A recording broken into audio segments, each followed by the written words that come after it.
नमस्कार, आप देख रहे हैं पद्मेश 24/7 कृष्णा संडे के साथ। चलिए सबसे पहले नजर डालते हैं आज की हेडलाइंस पर।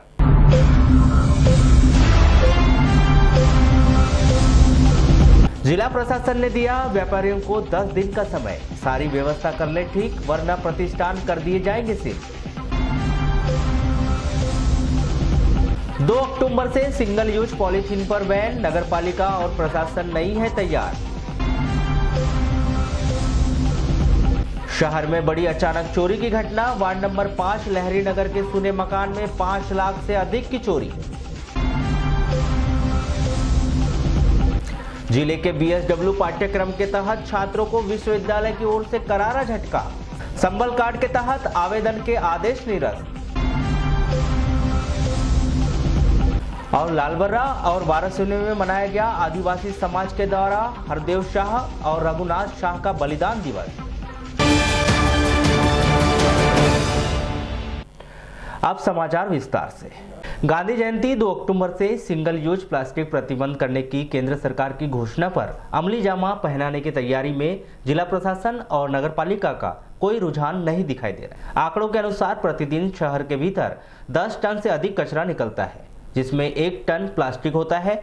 इस प्लास्टिक को मवेशी खा रहे हैं, इससे उनकी मौतें हो रही है। सिंगल यूज प्लास्टिक को कम करने के प्रयास वर्ष 2017 से प्रदेश सरकार के द्वारा प्रतिबंध आदेश से किया जा रहा है, लेकिन अब तक वह कार्य कारगर साबित नहीं हुए। अब केंद्र सरकार के इस निर्णय से काफी हद तक सिंगल यूज पॉलीथीन पर रोक लगाए जाने की उम्मीद लगाई जा रही है। केंद्र सरकार के द्वारा जारी किए गए मापदंड के अनुसार इन चीजों पर प्रतिबंध लगाया जाए, जिसमें 200 मिलीलीटर से छोटी पन्नी की बोतल, पाउच, सभी तरह की प्लास्टिक थैली जिसमें पॉली प्रोपिलीन के बने हैंडल और बगैर हैंडल की थैली शामिल है। थर्माकोल और प्लास्टिक से बने डिस्पोजल बर्तन जिसमें खाली प्लेट्स, गिलास, चम्मच, कटोरी आदि शामिल है। प्लास्टिक फूड पैकेजिंग मटेरियल जिसमें होटल के द्वारा खाना पैक करने में इस्तेमाल किए जाने वाले डब्बे शामिल हैं। कंपोस्टेबल प्लास्टिक बैग, थर्माकोल और प्लास्टिक से बने सजावटी सामान, इसमें प्लास्टिक की हार व अन्य तरह के सामान भी शामिल रहेंगे। इसी तरह आपको बता दें कि केंद्र सरकार के द्वारा जारी किए गए मापदंड के अनुसार इस तरह की पॉलीथीन यूज की अनुमति रहेगी, जिसमें 200 मिलीलीटर से ज्यादा बड़ी पानी की बोतल, कवरिंग प्लास्टिक केवल स्पेशल इकोनॉमिक जोन और एक्सपोर्ट इंडस्ट्री से निर्यात होने वाले माल को पैक करने के लिए कार्ड बॉक्स से बने डब्बे, दूध की पैकेजिंग, कार्ड बॉक्स से बने डब्बे, दूध की पैकेजिंग के लिए इस्तेमाल होने वाली 50 माइक्रोन से ज्यादा मोटी पैकेजिंग प्लास्टिक जिसमें बनाने वाला नाम, खाद्य सामग्री खराब होने की तारीख, वहां उसे वापस दोबारा भिजवाने की तारीख लिखी हो। किराना और खाने के सामान को सील करने वाली 50 माइक्रोन से ज्यादा मोटी और 2 ग्राम से ज्यादा वजनी की पैकेजिंग प्लास्टिक, इसमें भी इसी तरह बनाने वाले का नाम और खराब होने की अंतिम तिथि लिखी हो। कंपोस्टेबल प्लास्टिक थैली केवल खेती, उद्यानिकी और कचरा प्रबंधन के लिए होगी। प्लास्टिक और थर्माकोल कवरिंग सामान 50 माइक्रोन से ज्यादा मोटे और 20% रिसाइकल प्लास्टिक के साथ बनाने वाले के नाम और खरीदने वाले की तारीख लिखी हो। पद्मेश न्यूज द्वारा ली गई जानकारी के बाद नगरपालिका के जिम्मेदार अधिकारी प्लास्टिक पर जल्द ही अवेयरनेस कार्यक्रम चलाने की बात कर रहे हैं, जिससे अंदाजा लगाया जा सकता है कि केंद्र सरकार के आदेश को जिले के अधिकारी कितना तवज्जो देते हैं, प्लास्टिक पर कितना संजीदा है। चंद रोज बाद आस्था का महापर्व दुर्गा नवमी शुरू होने वाला है, तो वहीं दूसरी ओर मूर्तिकार भी दुर्गा प्रतिमाओं को अंतिम रूप देने में लग गए। ऐसे ही कुछ मूर्तिकारों से जब पद्मेश न्यूज ने चर्चा की तो उन्होंने बताया कि साहब, आजीविका का यह साधन मुनाफे से नहीं बल्कि आस्था और पीढ़ियों से चला आ रहा है, हमारी परंपरा से जुड़ा हुआ है। महंगाई की मार से यह क्षेत्र भी अछूता नहीं रहा है, लेकिन बात मन की शांति की है, इसलिए आज भी पुरखों की इस परंपरा को सर आंखों पर बिठा लिया है। काम करने पहले सस्ते थे कि सस्ता था। हाँ जी, तो ये काम में दिक्कत नहीं आती थी? आता था जी। दिक्कत कैसे नहीं आ रही? आज कैसे दिक्कत आ रही है आपको? बुढ़ापा के हिसाब से क्या करेंगे। क्या काम करते हैं आप? कुमारी काम करते हैं। कितने सालों से कर रहे हैं? ये तो हमारी पीढ़ी से चलते हुए आ रहा है। लगभग कितनी पीढ़ियों से काम हो रहा है? हाँ, हो गया कम से कम 4-5 पीढ़ी चले गई है। अच्छा। बाप दादी ऐसे चलते आ रहे हैं। जो वर्तमान समय में इतनी महंगाई बढ़ गई है और इसमें किस प्रकार से दिक्कतें आ रही मूर्तियाँ बनाने में? इसमें तो सर बहुत प्रकार की दिक्कतें आ रही है। जैसे पहले हम मिट्टी खुद ला लेते थे अपनी से, अब सरकार ने भी पाबंदी लगा दी है मिट्टी पे, तो अब इस कारण हमको खरीद के लाना पड़ रहा है मूर्ति बनाने के लिए, मटके बनाने के लिए। बहुत दिक्कतें आ रही है अभी मिट्टी की। मिट्टी जहाँ तहाँ रोड बन गई तो मिट्टी लाने नहीं दे रहे हैं। उस कारण से हम 2500-3000 रुपये ट्राली मिट्टी गिरवा रहे हैं। और जब सामान बनते तो लोग पहले भी 10 में मांगते थे और आज भी 10 में मांगते हैं। अब अपनी रोजी रोटी चलाने के लिए तो देना ही पड़ता है। अब हमारा शौक भी, कला भी, सीखे भी हैं और अपनी रोजी रोटी भी चलती, इस कारण बनाना पड़ता है। मूर्तिकार बताते हैं कि उन्होंने होश संभालते ही दुर्गा प्रतिमा बनाने का काम शुरू कर दिया था। लगभग 25 से 30 वर्ष हो गए, पर लगातार इस काम को वे करते आ रहे हैं। इसलिए अब उनके लिए यह महंगाई या फिर परेशानी से बढ़कर आस्था का सवाल हो गया है।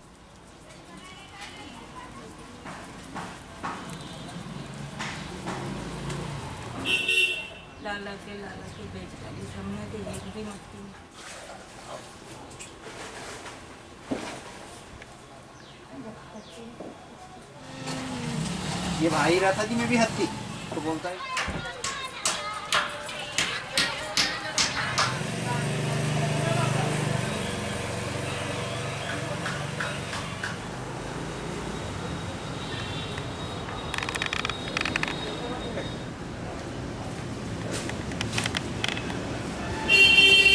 ये वैसे 35 साल हो चुके हैं मुझे मूर्तियाँ बनाते बनाते। अच्छी जो मूर्तियाँ मेरी बाहर बैठने लगी, पंडाल में बैठने लगी, वो 35 साल से बैठ रही है। उसके पहले बचपन में बनाता था, पर उतनी अच्छी मूर्तियाँ नहीं बनती थी मेरी। तो 35 साल पहले जो मूर्ति बनाने में खर्च आता था, वो उसमें और आज जो लागत लग रही है, उसमें क्या फ़र्क है? 35 साल पहले के खर्च में और अभी लगभग 4 गुने से ज़्यादा हो चुका है। पहले का खर्चा कम आता था और अब खर्चा 4 गुना ज़्यादा हो चुका है पहले से। आधे मध्य प्रदेश में एंटी रेबीज इंजेक्शन की आपूर्ति का संकट छा गया है। लगातार डॉग बाइट केस की लंबी कतार के बाद भी इंजेक्शन उपलब्ध नहीं हो रहे हैं। बालाघाट जिले के भीतर जिला मुख्यालय में एंटी रेबीज के इंजेक्शन पर्याप्त मात्रा में मिल रहे हैं। इसके पीछे बड़ी वजह जिले के भीतर चाहे डॉग बाइट के केस अपेक्षाकृत कम आ रहे हैं। हालांकि यह हाल जिला अस्पताल के है। उसके अलावा तहसील मुख्यालय में एंटी रेबीज लगाने वाले चिकित्सक ही नहीं है, या तो फिर इंजेक्शन उपलब्ध नहीं है। चिकित्सकों के अनुसार किसी को भी डॉग ने काट लिया हो तो 72 घंटे के अंतराल में एंटी रेबीज इंजेक्शन वैक्सीन का इंजेक्शन अवश्य ही लगवा लेना चाहिए। पहला इंजेक्शन 72 घंटे के अंदर, दूसरा 3 दिन बाद और तीसरा 7 दिन बाद, चौथा 14 दिन बाद और पांचवा 28 दिन बाद लगाया जाता है। लेकिन अब 5वां इंजेक्शन चिकित्सकों की सलाह से ही लगाया जाता है। 72 घंटे के भीतर इंजेक्शन नहीं लगवाने पर मरीज रेबीज रोग की चपेट में आ सकता है। अगर किसी घाव पर गलती से स्वान की लार पड़ जाती है तो उसे भी रेबीज हो जाता है।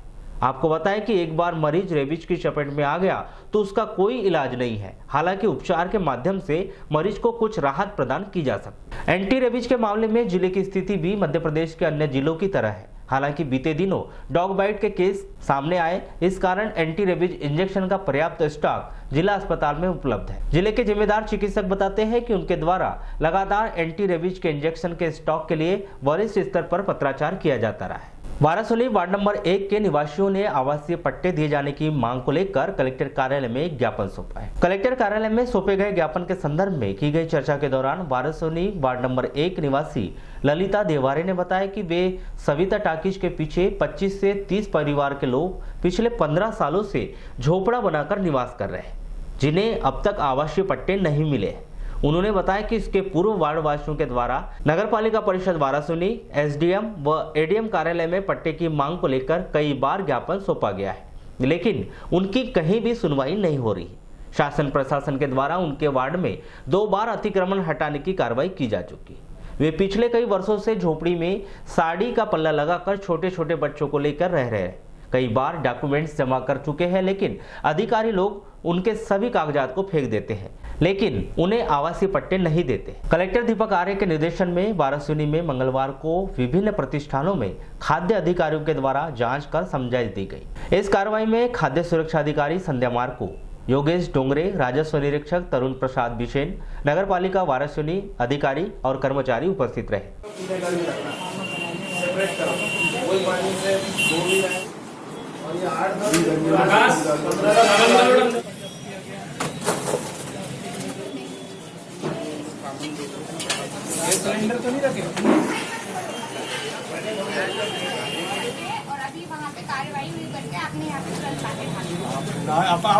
कलेक्टर महोदय बालाघाट के निर्देशानुसार जिले में जहां भी गंदगी है, साफ सफाई की कमी है, मिलावटी खाद्य सामग्री का विक्रय हो रहा है, और नियम के विरुद्ध जो लोगों को स्वास्थ्य की दृष्टि से हानिकारक ऐसी जो भी गतिविधियाँ हैं, इनके विरुद्ध कुछ समझाइश दे के या कुछ कमी पाए जाने पर सख्त कार्रवाई करके इस काम को, मतलब ये जो गलतियाँ हैं इनको रोकना।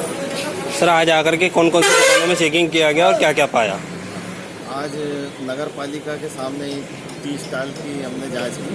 वहाँ पर जो फ्रीजर वगैरह था उसमें बहुत गंदगी पाई गई, फर्श और जो दीवारें हैं उनमें भी बहुत गंदगी पाई गई। उन्हें निर्देश दिए गए। साथ ही जो बस स्टैंड वारासिवनी में ये जो होटलें हैं, यहाँ पे एक नॉनवेज की होटल है और ये पीछे आपको दिख रही होगी ये होटल है। इनके सघन तलाशी लेने पे ये पता चला है कि पीने का पानी और जो फर्श है और जो इनके फ्रीज हैं, साफ़ सफाई की बहुत कमी है। जाले हैं, मकड़ियाँ हैं, कॉकरोच हैं। कुछ लोगों के पास लाइसेंस भी नहीं है। इन्हें आवश्यकता अनुसार निर्देश दिए जा रहे हैं, कुछ समय भी दिया जा रहा है। यदि इस समय में ये सही नहीं कराते तो इनके विरुद्ध दंडात्मक कार्रवाई की जाएगी। मध्य प्रदेश सरकार के द्वारा सितंबर महीने को पोषण सुरक्षा माह के रूप में मनाया जा रहा है। इस कड़ी में ग्रामीण परियोजना अधिकारी के द्वारा आंगनबाड़ियों का औचक निरीक्षण किया गया। महिला बाल विकास विभाग के ग्रामीण परियोजना अधिकारी शैलेंद्र कुमार चौकसी ने बताया कि पोषण माह के दौरान सभी तरह की जानकारी लेने के लिए आंगनबाड़ियों का निरीक्षण किया जा रहा है। जिले में BSW पाठ्यक्रम के तहत अध्ययन कर रहे छात्रों को विश्वविद्यालय की ओर से करारा झटका दिया गया है। उनके द्वारा संबल कार्ड के तहत दिए गए आवेदन को निरस्त करते हुए आदेश जारी किया गया है कि सभी छात्र विश्वविद्यालय की निर्धारित फीस 3,000 से 4,000 रुपए जमा करेंगे। आपको बताएं कि जिले में करीब 800 से अधिक छात्र हैं जो BSW का कोर्स कर रहे हैं। इनमें से काफी ऐसे छात्र हैं जिन्होंने संबल कार्ड योजना के तहत आवेदन किया था। संबल कार्ड योजना के तहत इन्हें केवल 150 रुपए की फीस अदा करनी थी। इस मामले में दूरभाष पर चर्चा के दौरान जन अभियान परिषद के जिला समन्वयक श्री बरवा ने बताया कि पूर्व में BSW का कोर्स जन अभियान परिषद एवं जनपद पंचायत की ओर से कराया जा रहा था, लेकिन अब यह मध्य प्रदेश शासन के द्वारा कराया जा रहा है।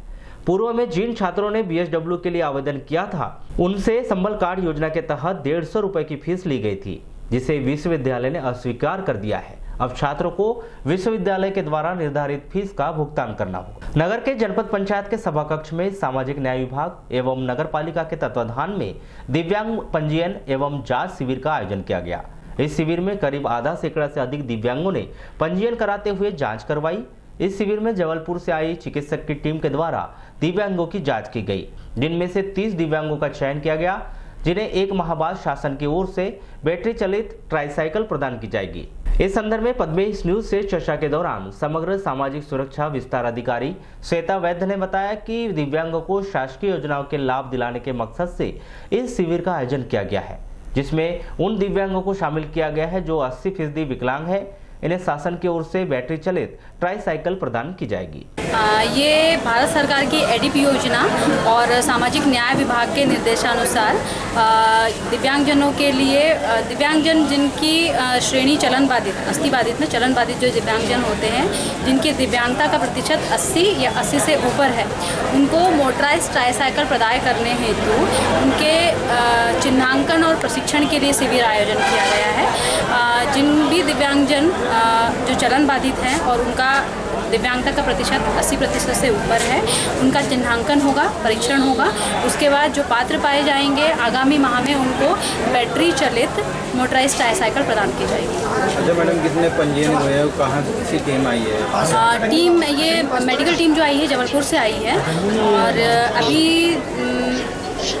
क्योंकि शाम 5 बजे तक का इसका टाइम है, तो फिलहाल अभी तो 50 पंजीयन हुए हैं। ये दिव्यांगों की सुविधा के लिए है, जिस प्रकार से जो पैरों से विकलांग है और जो हाथों से सही हैं उन लोगों को यहाँ पर गाड़ी दी जा रही है सरकार की। ये साइकिल एक ऐसी साइकिल है जिसमें जिस प्रकार से गाड़ी रहती है, अभी ट्राईसाइकिल से कहीं जाने पर उन लोगों को दिक्कत जाती है, लेकिन जब गाड़ी मिल जाएंगी उनको तो कहीं पे भी जाने उनको आसानी होगा। इसलिए सरकार के द्वारा ये दिया जा रहा है, ये बहुत अच्छी पहल है।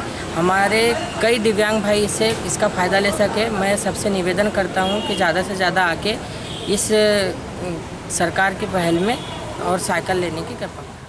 शहर के बैयर सरेका बाईपास वार्ड नंबर 5 लहरी नगर में बीती रात को चोरों ने एक सुने मकान पर चोरी की घटना को अंजाम दिया। रमेश पंचेश्वर बताते हैं कि जिला अस्पताल में रात्रि ड्यूटी के लिए जब वो गए हुए थे तो बुधवार की सुबह जब वो घर पहुंचे तो घर के सभी दरवाजे खुले हुए थे और सामान बिखरा हुआ था। डायल 100 को सूचना दी गई। अनुमान के मुताबिक नकदी और जेवरात सहित लगभग 5 लाख रुपए से अधिक की चोरी हुई है। बीते दिनों से वे घर में अकेले हैं। शायद इस बात की जानकारी अज्ञात चोरों को रही होगी, इसलिए उन्होंने इस घटना को अंजाम दिया है।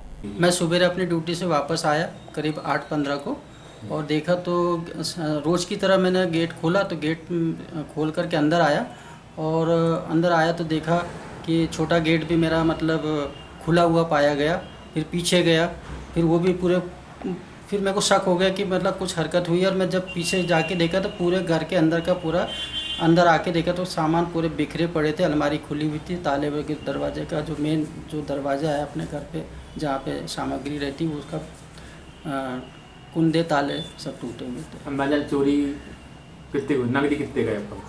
मेरे अनुमान से तो अब उसका अनुमान हमारे मैडम ही लगा सकती है, लेकिन फिर भी एक अनुभव के आधार पर बताता हूँ कि 4 लाख करीब के नुकसान और नकदी 40,000 रुपये। वर्तमान समय में निश्चित ही हम जानकारी के लिए सोशल मीडिया और मोबाइल के आदी होते जा रहे हैं, जिससे हमारे साथ साथ हमारे नौनिहालों को भी अपनी गिरफ्त में ले लिया है। कल तक घर के आंगन में खेलने वाले बच्चे आज बिस्तर में गुमसुम बैठकर पूरे समय मोबाइल पर व्यस्त रहते हैं। नतीजा बचपन में ही आंखें खराब हो जाना, उंगलियां टेढ़ी होना और मानसिक रूप से पूरी तरह से मोबाइल में खो जाना।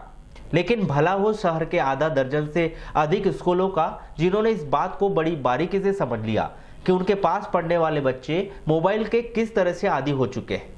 तो फिर क्या था, उन्होंने मुहिम चलाई कि जो बच्चा मोबाइल छोड़ देगा हम उसे सम्मानित करेंगे। रोजाना बच्चों को मोबाइल से होने वाले नुकसान बताएंगे, मोबाइल से दूर रहने की नसीहत दी गई। आखिर बच्चे भी कच्चे माटी के बने होते हैं, उन्हें जिस आकार में ढालो उस आकार में वे ढल जाते हैं। आज दिन पर दिन बच्चों ने सोशल मीडिया और मोबाइल से दूरी बनाना शुरू कर दिया है। इस कड़ी में पद्मेश न्यूज की टीम ने जब शहर के गायत्री स्कूल, अनुपम स्कूल और बचपन प्ले स्कूल पहुंचकर उनके द्वारा बच्चों के मोबाइल चलाने के विषय में जानकारी ली, तो उम्र के हिसाब से सभी स्कूलों के शिक्षक बच्चों को अपनी तरफ से समझाइश देते हुए नजर आए। चीजों से हम कई देखते हैं कि कई बच्चे बहुत मोबाइल में बिजी रहते हैं और वो मोबाइल से तो पहले तो सबसे बड़ा नुकसान होता है अपने आप पर ही स्वयं मोबाइल के द्वारा नुकसान होता है। तो छोटे बच्चे विशेषकर जो जाते हैं मम्मी पापा उनको छोड़ देते हैं, ले लो मोबाइल और ऐसा करो, तो वो कुछ ना कुछ ऐप्स खोलता रहता है और उस ऐप्स में तमाम तरह की चीजें देखता रहता है। जो छोटे छोटे बच्चे विशेषकर हैं और इनमें से कौन ज्यादा चलाता है, पाबंदी होना चाहिए। जैसे आपने 2 घंटे आपने स्टडी की है तो आप 1 घंटे मोबाइल को चला सकते हो, है ना। उसमें चलाओ, पेरेंट्स के सामने चलाओ, आप अकेले में उस मोबाइल को छुओ मत। जब भी माता पिता साथ में रहते हैं, अपन टीवी साथ में देखते हैं ना, उसी प्रकार जब मोबाइल को आप लोग यूज करते हो तो आप उसको अकेले में यूज ना करें। जब पापा का मोबाइल लेते हैं तो हमको अच्छी चीज ही देखना है और कार्टून का हमको नहीं देखना है।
आप लोग सभी लोग करते हैं यूज। घर में आज 4G फोन है, बड़ा वाला है सभी के घर में, है ना, है ना, पापा के पास, मम्मी के पास, सभी के पास है।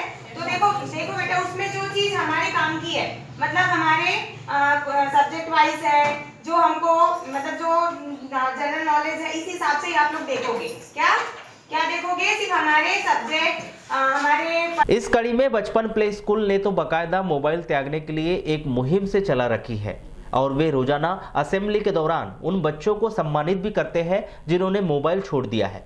इस बात की जानकारी बच्चों के परिजन बताते हैं कि उनके बच्चों ने मोबाइल को छूना तो दूर देखना तक बंद कर दिया है और बच्चे भी बताते हैं कि अब वे मोबाइल से दूर हो गए हैं।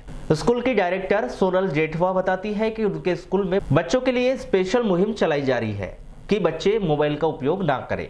बड़ों के मोबाइल बच्चे प्रयोग करते हैं, ऐसे में कई बार बच्चों के द्वारा बड़ों की साइट खोली जाती है जिससे उनकी मानसिक स्थिति पर भी प्रभाव पड़ता है। ज्यादा मोबाइल चलाने से उंगलियां टेढ़ी होने लगती है जिससे वह अच्छी तरह से लिख नहीं पाते, इसलिए उनके द्वारा लगातार मोबाइल के प्रति अभियान चलाया जा रहा है। उनके द्वारा लगभग 1 महीने से मुहिम चलाई जा रही है और 60 से ज्यादा बच्चों ने मोबाइल छोड़ दिया है। मोबाइल यूज करने से क्या आपको नुकसान हो रहा है, आपको पता है? बताइए। आइस खराब होती है और फिंगर्स खराब होती है। Very good. तो आप मोबाइल यूज नहीं करते तो आपके पास बहुत सारा समय बचता है, उसमें आप क्या करते हैं?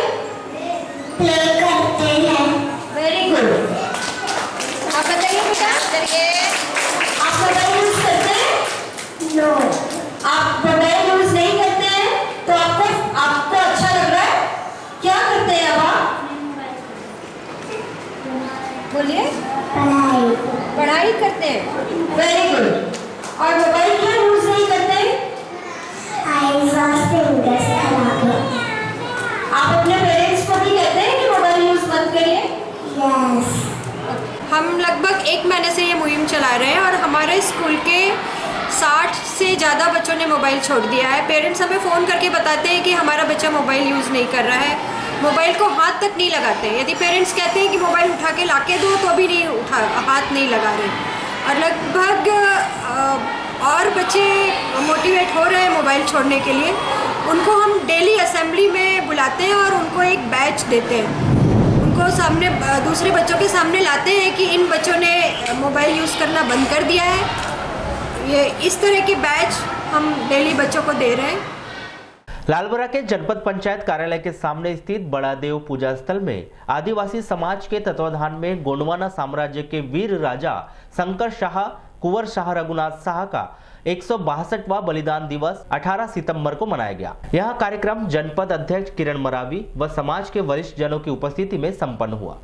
समस्त सगाजनों के द्वारा गोंडवाना साम्राज्य के अमर शहीदों के सम्मान में नारे लगाते हुए बताए गए मार्गों पर चलने का संकल्प लिया गया। पदमेश से चर्चा में आदिवासी महिला नेत्री व जनपद अध्यक्ष किरण मरावी ने बताया कि बड़ा पूजा स्थल में ब्लॉक स्तर पर अमर शहीद शंकर शाह व रघुनाथ शाह का बलिदान दिवस सभी सगाजनों के द्वारा मनाया गया एवं संकल्प लिया गया कि उनके द्वारा बताए गए मार्गों पर चलकर हमेशा समाज को सही दिशा में बढ़ाने का प्रयास करेंगे। रानी दुर्गावती, शंकर शाह बलिदान दिवस, रघुनाथ शाह बलिदान दिवस।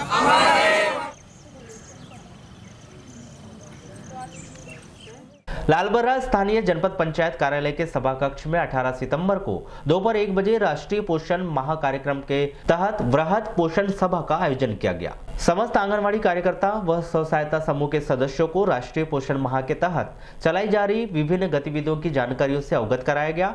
साथ ही निर्देशित किया गया है कि वे अपने अपने ग्रामों में बालिकाओं एवं गर्भवती महिलाओं को स्वच्छता, खान-पान व पोषण संबंधी जानकारियां प्रदान कर जागरूक करें। अधिकारियों के द्वारा विभिन्न साग सब्जियों से मिलने वाले पोषक तत्वों की विस्तार पूर्वक जानकारी प्रदान की गई। पदमेश से चर्चा में स्वास्थ्य एवं महिला बाल विकास जिला कार्यक्रम अधिकारी लीना चौधरी ने बताया कि 1 सितंबर से 30 सितंबर तक राष्ट्रीय पोषण माह मनाया जा रहा है, जिसके तहत वृहद पोषण सभा का आयोजन किया गया था, जिसमें फल सब्जी सहित अन्य खाद्य सामग्री की प्रदर्शनी सहित विविध कार्यक्रम के माध्यम से पोषण आहार संबंधी जानकारियां प्रदान की जा रही है। हमें कैसे सार्थक कर सकते हैं उसके लिए सारे योजनाएं चल रही हैं और उसका हितग्राही को सही लाभ मिले, इसके लिए हमारी बहुत बड़ी भूमिका है।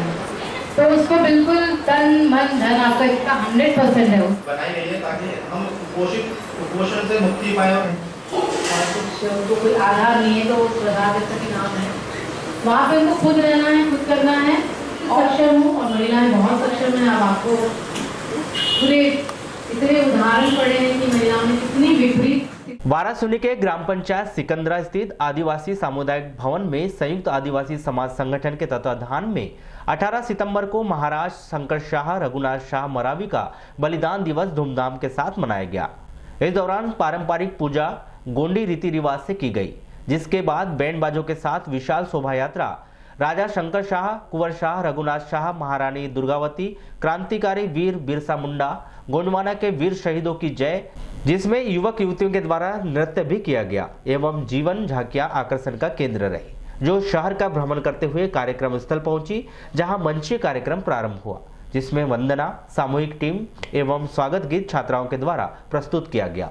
जिसके बाद आदिवासी संयुक्त समाज के पदाधिकारियों के द्वारा खनिज साधन मंत्री प्रदीप जायसवाल, नगर पालिका अध्यक्ष विवेक पटेल का स्वागत पारंपरिक गमछा भेंट कर किया गया।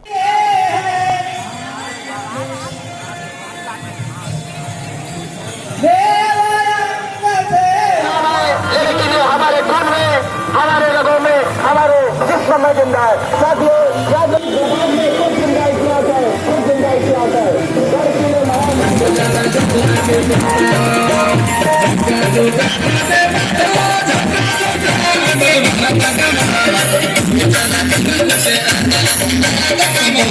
सम्माननीय जायसवाल जी, साथ में हमारा एडवोकेट महोदय बिसेन जी,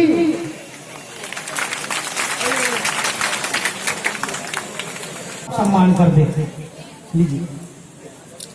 उपस्थित हुए हैं तिरुमाल मोहन जी मरकाम जीएसयू के प्रदेश संचालक।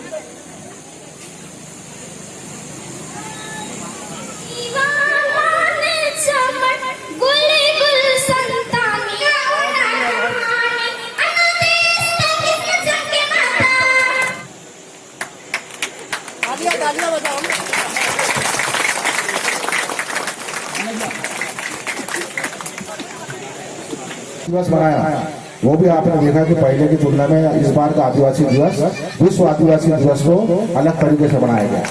हमारा सम्मान बढ़ा और विश्व आदिवासी दिवस की हमारे यहाँ छुट्टी भी घोषित की गई, एक दिन छुट्टी रहेगी। ये भी हमारा बहुत बड़ा सम्मान है हमारे आदिवासी समाज के लिए, जो कमलनाथ जी ने किया।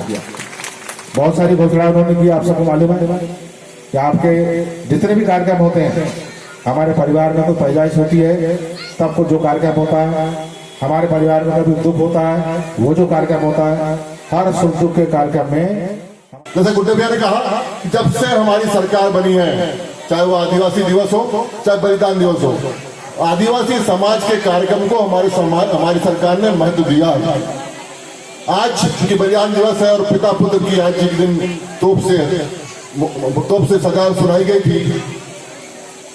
भारत की आजादी में, स्वतंत्रता आंदोलन में अंग्रेजों के खिलाफ क्रांति की शुरुआत करने वाले हमारे शंकर शाह जी और उनके पुत्र कुंवर रघुनाथ सिंह की याद में आज एक कार्यक्रम मनाया जा रहा है, उनकी 162वीं जयंती है।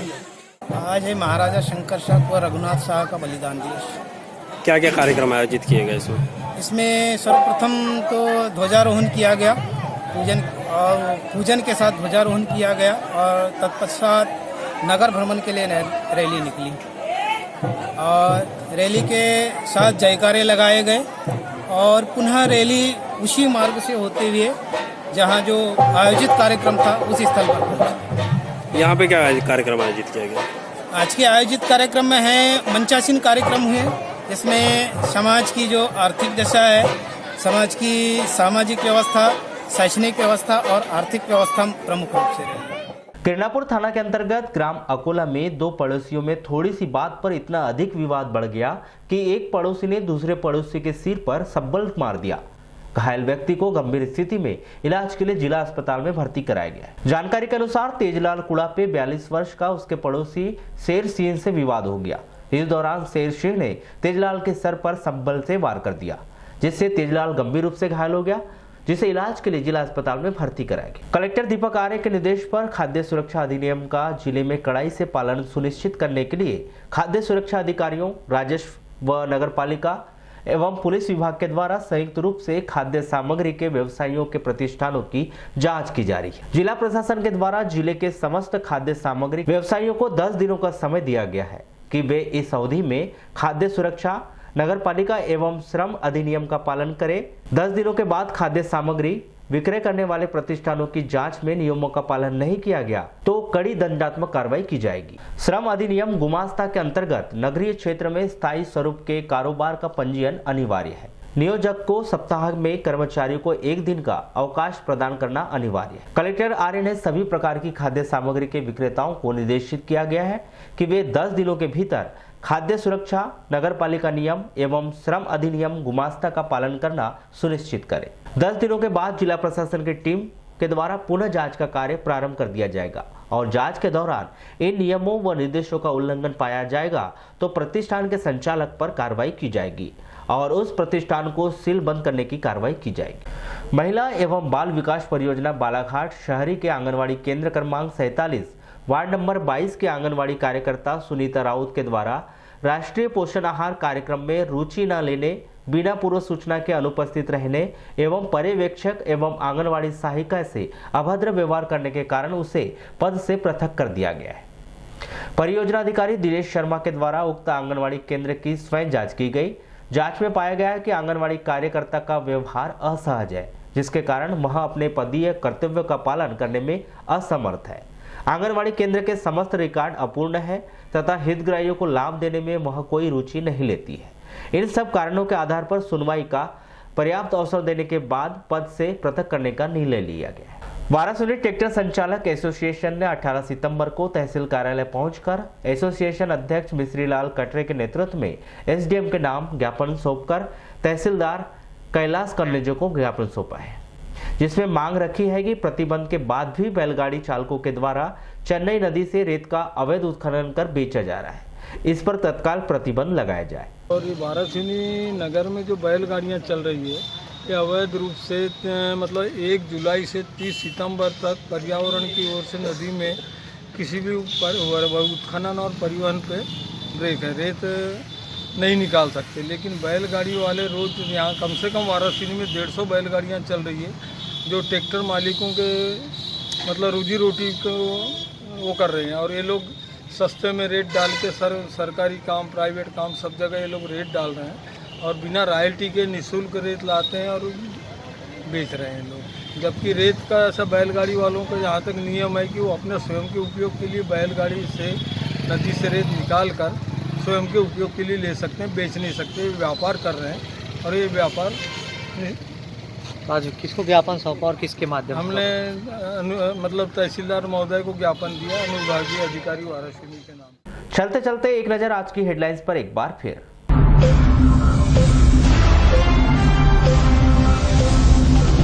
जिला प्रशासन ने दिया व्यापारियों को 10 दिन का समय, सारी व्यवस्था कर ले ठीक वरना प्रतिष्ठान कर दिए जाएंगे सील। 2 अक्टूबर से सिंगल यूज पॉलीथीन पर बैन, नगरपालिका और प्रशासन नहीं है तैयार। शहर में बड़ी अचानक चोरी की घटना, वार्ड नंबर 5 लहरी नगर के सुने मकान में 5 लाख से अधिक की चोरी। जिले के बीएसडब्ल्यू पाठ्यक्रम के तहत छात्रों को विश्वविद्यालय की ओर से करारा झटका, संबल कार्ड के तहत आवेदन के आदेश निरस्त। और लालबर्रा और वाराणसी में मनाया गया आदिवासी समाज के द्वारा हरदेव शाह और रघुनाथ शाह का बलिदान दिवस। तो पद्मेश 24/7 में बस इतना ही। बने रहिए हमारे साथ, तब तक के लिए दीजिए इजाजत। नमस्कार।